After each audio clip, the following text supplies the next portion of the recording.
नमस्कार। पिछले वीडियो में हमने संस्कृत वर्णमाला पढ़ी। अब इस समय मैं आपको थोड़ा सा हिंदी वर्णमाला से इसमें क्या भिन्नता है वो भी बतलाने का प्रयास करूंगी। जो बताया था पिछली बार भी कि इसमें 11 अक्षर है हिंदी में, और संस्कृत में हम 13 स्वर मानते हैं और इसमें 11 स्वर हैं।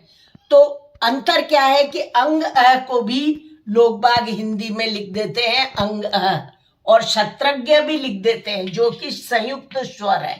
क्षत्र और ज्ञ ये एक्चुअल में संयुक्त स्वर होते हैं, अर्थात दो अक्षरों से मिलकर बनते हैं।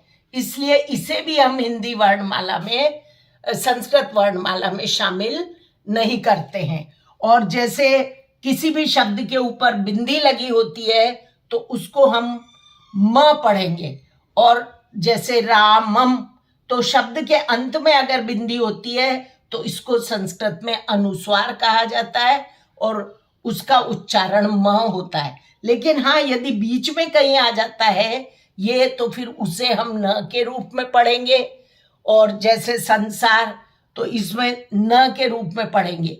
और अगर वर्गों के बीच में कहीं आता है, किसी वर्ग का अक्षर बाद में होता है, तो फिर वहां पर हम उसी वर्ग के अंतिम वर्ण का प्रयोग करते हैं, पर बोलेंगे नहीं, उसे बोलेंगे नहीं, लेकिन अंतिम वर्ण अर्थात जो 5 अनुनासिक है, क ख ग घ के अंत के जो वर्णमाला के 5 अनुनासिक होते हैं उनको लिखा जाएगा। तो ये सब में बाद में जब हम अनुनासिक संधि पढ़ेंगे उस समय आपको विस्तार से बतलाऊंगी।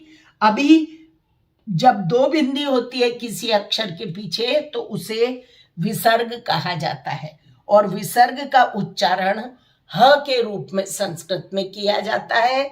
जैसे रामः, कक्षः, बालकः, तो ये सब ह करके हम पढ़ेंगे। जहां भी बगल में दो बिंदी होती है उसे तो पढ़ेंगे विसर्ग, और ऊपर की बिंदी को कहेंगे अनुस्वार। इसके अलावा जो मिलाकर के बने हुए शब्द हैं जैसे क्षत्रज्ञ, तो ये संयुक्त स्वर कहलाते हैं, ये संयुक्त वर्ण कहलाते हैं, और दो वर्णों से मिलकर के ये अक्षर बनते हैं। तो ये संयुक्त वर्ण है, इसलिए इसे भी हम संस्कृत वर्णमाला में शामिल नहीं करते हैं। हिंदी वर्णमाला में जरूर इनको लिख दिया जाता है। जैसे क्ष है तो ये क और श से मिलकर के क, और श से मिलकर के, और फिर अ मिलकर के क्ष बना। इसी प्रकार त प्लस र मिलकर के त्र बना, तो ये र मिलकर के त्र बना। ञ और ज मिलकर के, और फिर हमारा ये ज्ञान शब्द बना। तो इस तरीके से ये तीनों ही हमारे शब्द जो हैं वो संयुक्त वर्ण कहलाते हैं। तो इस प्रकार मैं समझती हूँ आपको अब संस्कृत वर्णमाला समझ में आ गई होगी।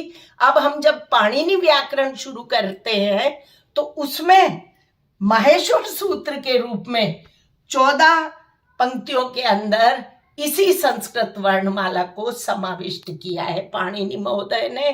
तो अब पाणिनि महोदय के माहेश्वर सूत्रों को हम अगले वीडियो में पढ़ेंगे कि कैसे उनसे वर्णमाला के अक्षर निकलेंगे और कैसे फिर उनसे प्रत्याहार बन करके हम पाणिनि व्याकरण को समझने की कोशिश करेंगे। धन्यवाद।